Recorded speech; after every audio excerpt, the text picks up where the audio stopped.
Hello all எல்லோரும் எப்படி இருக்கீங்க? எல்லோரும் நல்லா இருக்கீங்கன்னு நம்புகிறேன். ஸோ இன்றைக்கி வீடியோவில் ரொம்பவே மோசமான நிலமையில தான் என் முடி இருக்குது. ஏன்னா லாஸ்ட் 5 டேஸாக நான் என்னோடய முடியை சீவவே இல்லை. அப்படியே ஜஸ்ட்டு அந்த லாஸ்ட்டு சண்டே ஹேர் வாஷ் பண்ணிவிட்டு அந்த ஒரு ரெக்வஸ்டட் வீடியோ நேற்று நம்ம போட்டிருப்போம்.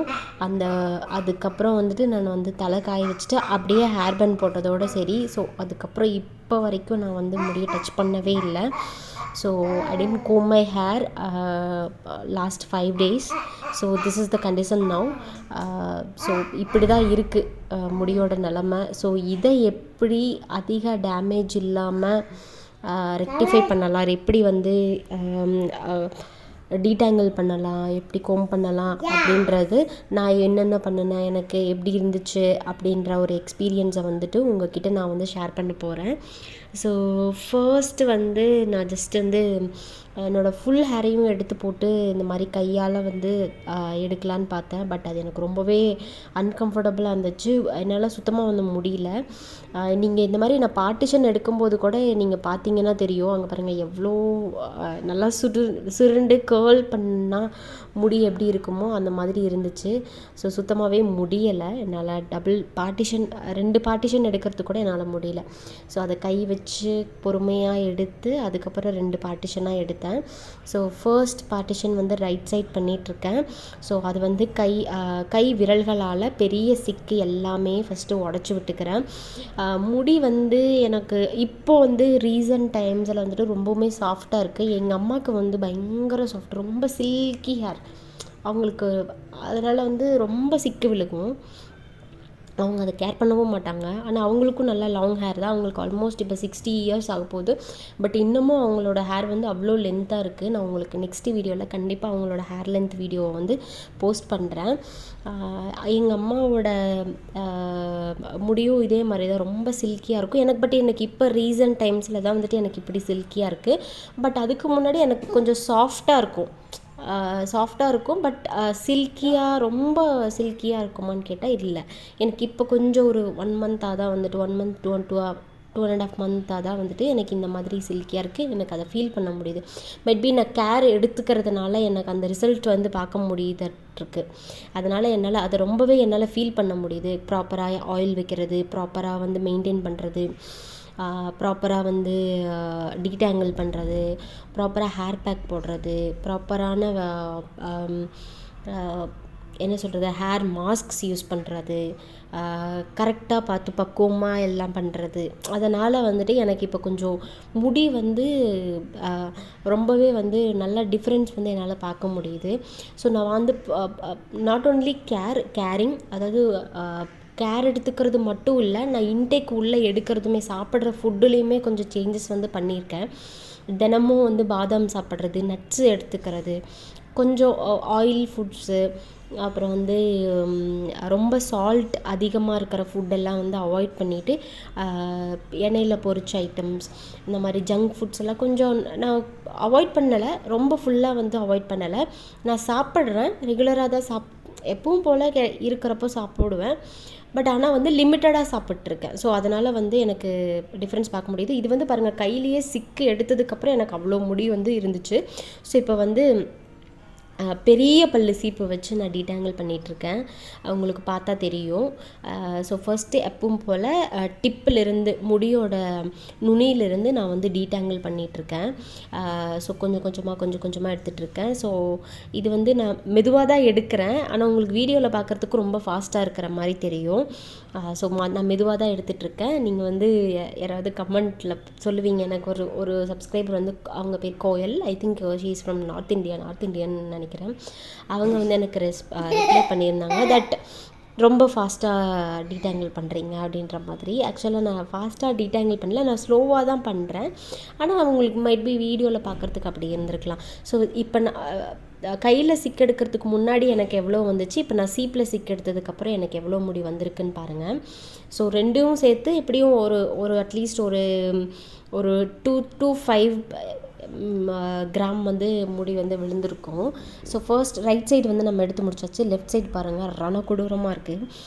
லெஃப்ட் சைடு வந்துட்டு அதே மாதிரி தான் என்னோடய கை விரல்களால் பெரிய சிக்கு, அந்த கேர்ள் மாதிரி இருக்கிற முடி எல்லாத்தையுமே வந்து நான் ஃபஸ்ட்டு வந்து எடுத்துகிட்ருக்கேன். நான் அந்த இடத்துல பாருங்கள், நான் இப்போ எடுத்துகிட்ருக்க இடத்துல பயங்கரமான பெரிய சிக்கு, நல்லா வந்து முடி சுருண்டு பெரிய சிக்கு வந்து அங்கே இருக்குது. ஸோ அதையும் நான் வந்து கையாலேயே எடுத்து விட்டுட்டேன். ஏன் கையால் எடுத்து விடுறோம், டைரெக்டாக ஏன் சீப்பு போடக்கூடாது, டைரெக்டாக ஏன் எண்ணெய் அப்ளை பண்ணக்கூடாது அப்படின்னா, நீங்கள் கண்டிப்பாக இப்போ நீங்கள் எண்ணெய் வந்து வச்சுட்டு இந்த மாதிரி ஸ்டேஜில் வந்து எண்ணெய் வச்சு சிக்கெடுத்திங்கன்னா இதை விட பயங்கரமாக முடி கொட்டும். ஸோ பெட்டர் நீங்கள் எண்ணெய் வைக்கிறதுக்கு முன்னாடி ஒரு தடவை கையால் டீடாங்கிள் பண்ணிவிட்டு, அட்லீஸ்ட் கையாலையாவது டீடாங்கிள் பண்ணிவிட்டு எண்ணெய் வைங்க. முடி கொட்டுறது வந்து நல்லா விசிபிளாக வந்து கம்மியாகிறது வந்து விசிபிளாக வந்து பார்க்க முடியும். So back to hair care ரொட்டீனில் வந்துட்டு நான் ஆஸ் யூஷுவல் சொன்ன மாதிரி ப்ராப்பராக வந்து எண்ணெய் வைப்பேன். ப்ராப்பராக வந்து ஹேர் கண்டிஷ்னர் வெளியே போகும்போது, வெளியே என்னைக்காவது நான் போகிறேன் அப்படின்னா அந்த அன்றைக்கி நான் ஹேர் வாஷ் பண்ணுறேன் அப்படின்னா ஹேர் கண்டிஷ்னர் யூஸ் பண்ணுறது, தலை குளிச்சதுக்கப்புறம் கண்டிஷ்னர் யூஸ் பண்ணிகிட்ருக்கேன். தலை குளிச்சதுக்கு குளித்து முடித்து தலை காய வச்சதுக்கப்புறம் சீரம் யூஸ் பண்ணிகிட்ருக்கேன். ஸோ ப்ராப்பராக வந்து கேர் பண்ணிகிட்ருக்கறனால எனக்கு நல்லா வந்து சில்கியாக நல்லா பவுன்ஸியாக இருக்குது ஹேரு. ஸோ அதனால் வந்து நல்லா வந்து என்னால் ஃபீல் பண்ண முடியுது டிஃப்ரென்சஸ். ஸோ நான் முதல்ல சொன்ன மாதிரி தான், நம்ம வெளியே என்ன தான் வந்து என்ன பண்ணினாலும் நம்ம உள்ளே இன்டேக் எடுக்கிற மாதிரி வராது. ஸோ நீங்கள் சாப்பிட்ற சாப்பாட்டில் வந்து கொஞ்சம் அட்லீஸ்ட் ஒரு சின்ன சின்ன ஆல்ட்ரேஷன் பண்ணால் கூட நம்மளுக்கு போதுமானதே. பெருசாக ஒன்றும் வித்தியாசம் பண்ண தேவையில்லை.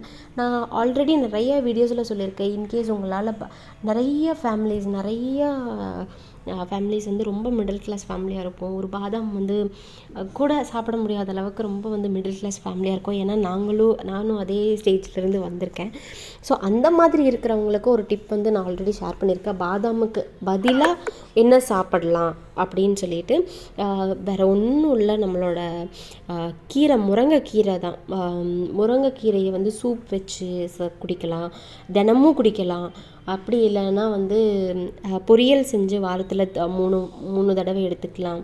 தினமும் சாப்பிட்லாம், தப்பே கிடையாது. தினமும் இப்போ ஒரு நாள் சூப் வச்சிங்கன்னா ஒரு நாள் பொரியல் பண்ணி சாப்பிடுங்க, ஒரு நாள் சாம்பாரில் போட்டு மேக் பண்ணி சாப்பிட்றது.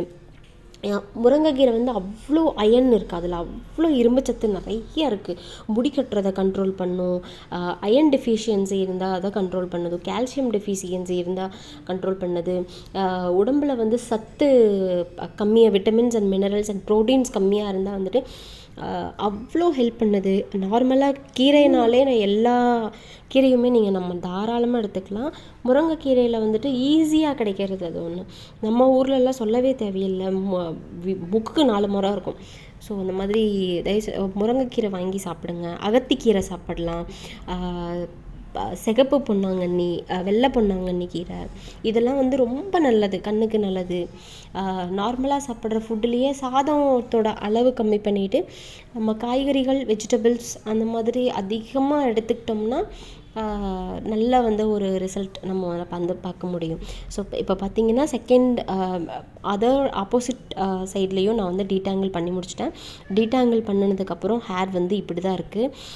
எனக்கு என்னென்னு தெரியல, அந்த மிடில் ஆஃப் த ஹேர் மட்டும் பார்த்திங்கன்னா ஒருவேளை நான் கொண்டை போட்டுட்ருக்கிறதுனாலையா என்னென்னு தெரில, எனக்கு வந்து சுருளாக இருக்குது, அது என்னென்னு தெரில. ஸோ இந்த சைட் பார்த்திங்கன்னா எனக்கு எடுத்து முடிச்சதுக்கப்புறம் எனக்கு இவ்வளோ முடி விழுந்திருக்கு.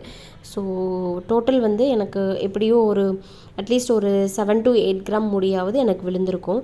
ஸோ இதுக்கப்புறமா தான் ஒரு மெயின் திங் நான் வந்து பண்ண போகிறேன். ஸோ இந்த மாதிரி முடியை ஃபுல்லாக முன்னாடி போட்டுட்டு மைல்டாக சீவுங்க, ஒன்றும் அவசரம் இல்லை.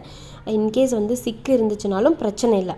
இந்த மாதிரி எனக்கு சிக்கி இருக்குது பார்த்திங்களா, அந்த மாதிரி இருந்தாலும் ப்ராப்ளம் இல்லை, அதை அப்படியே லைட்டாக எடுத்து விட்டுருங்க. ஸோ ரிவர்ஸில் வந்துட்டு டீடாங்கிள் பண்ணுங்கள். அதை கோம் வச்சு நல்ல ஒரு மசாஜ் மாதிரி டீடாங்கிள், அதை தலை சீவும் போது நல்ல ஒரு மசாஜ் மாதிரி இருக்கும், நல்ல ஒரு பிளட் சர்க்குலேஷன் இருக்கும். ஹேரை வந்து நல்ல பிளட் சர்க்குலேஷன் இருக்கிறனால புது முடி வளர்கிறதுக்கு முடி கொட்டுறதை தவிர்க்கிறதுக்கு நல்லா வந்து ஹெல்ப் பண்ணும். ஸோ ஹோப் இந்த வீடியோ வந்து உங்கள் எல்லாத்துக்கும் பிடிச்சிருக்குன்னு நினைக்கிறேன்.